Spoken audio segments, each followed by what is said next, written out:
लोकसभा चुनाव में निर्दलीय उम्मीदवार विशाल पाटिल ने बीजेपी उम्मीदवार मौजूदा सांसद संजय काका पाटिल का हैट्रिक बनाने का सपना तोड़ दिया है। विशाल पाटिल ने सांसद पाटिल को 1 लाख से ज्यादा वोटों से हरा दिया। अपनी जीत का जश्न मना रहे पाटिल ने मीडिया को दी अपनी प्रतिक्रिया में बिना किसी का नाम लिए अपने विरोधियों पर निशाना साधा।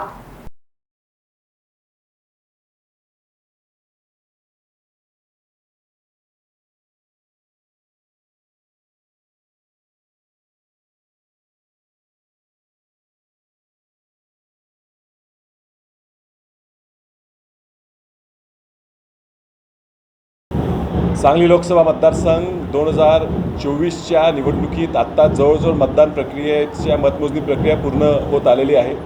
जो 1 लाखाच्या वर आघाडी आपल्याला सांगलीतनं मिळालेली आहे। ह्या ठिकाणी हा जो विजय आहे हा पूर्णपणे जनतेचा विजय आहे। जनतेने निर्णय घेतला की मी उभारलं पाहिजे, जनतेने निर्णय घेतला की मी अर्ज भरला पाहिजे, मी अर्ज ठेवला पाहिजे आणि जनतेने इलेक्शन निवडणूक ही पूर्ण हातात घेतली।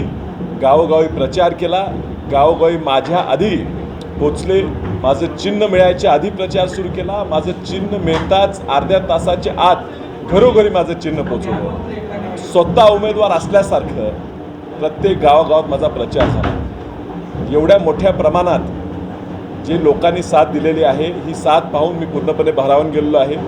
या ऋणातनं मला सुटण्यासाठी मला खूप परिश्रम घ्यावे लागणार, मला खूप काम करावं लागणार, मला अहोरात्र झटा लागणार। लोकांच्या माझ्याकडनं खूप मोठ्या अपेक्षा आहेत, आशा आहेत, आकांक्षा आहेत। या पूर्ण करण्यासाठी मला माझ्या सगळ्या साथीदारांबरोबर नेत्यांबरोबर काम करावं लागणार आहे ह्याची मला पूर्णपणे जाणीव आहे। मला मोठी साथ या ठिकाणी प्रकाश उर्फ बाळासाहेब आंबेडकरांनी पाठिंबा देऊन दिली। ते स्वतः आता त्यांच्या मतदारसंघात मागे चाललेले आहेत, त्याचं दुःख आहे, पण ह्या संविधानाचं रक्षण करायसाठी मला त्यांनी पात्र समजलं, मला पाठिंबा दिला। त्या पाठिंब्यामुळेच मी त्यांना आभार मानतो आणि संविधानाचं रक्षण करण्यासाठी मी लोकसभेत चाललो आहे ह्याचा मला सार्थ अभिमान आहे। मला इतर पक्षाच्या खूप लोकांनी माझी अपेक्षा नसताना इतर पक्षाचे अजितराव घोरपडे सरकार असतील, विलासराव जगताप असतील यांनी पाठिंबा दिला।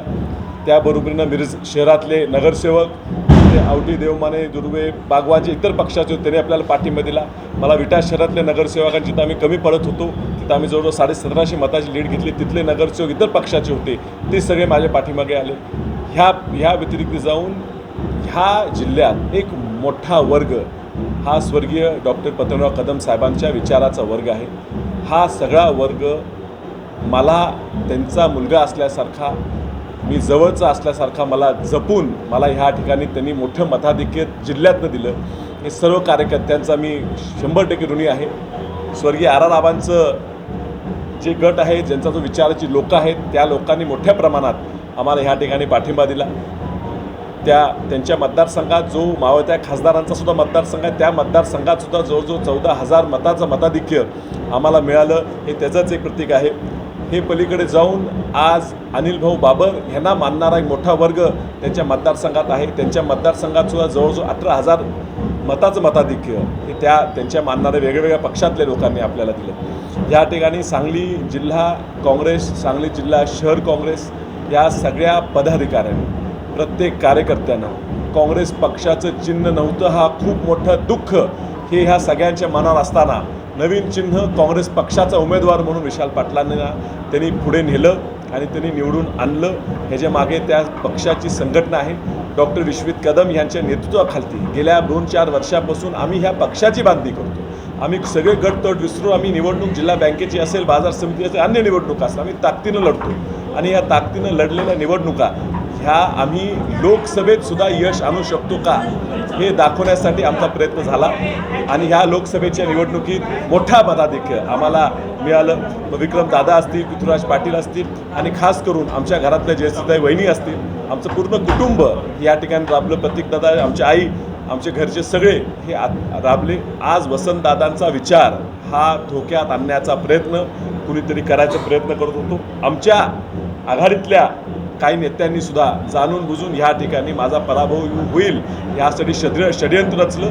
हे षडयंत्र असं रचलं की आम्हाला अडचणीत आणण्याचा प्रयत्न केला, आम्हाला पाडण्यासाठी वेगवेगळे व्यूहरचना रचल्या, भाजपबरोबर बैठका करून त्रास दिला गेला, पण जनतेने ओळखलं आणि जनतेने आम्हाला तारलं.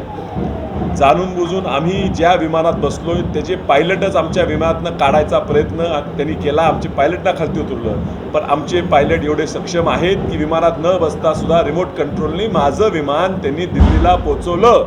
आणि हे खूप मोठी गोष्ट आमच्या दृष्टीने आहे. ह्या पुढच्या काळात आम्ही एक संघ राहणार, एकत्र राहणार.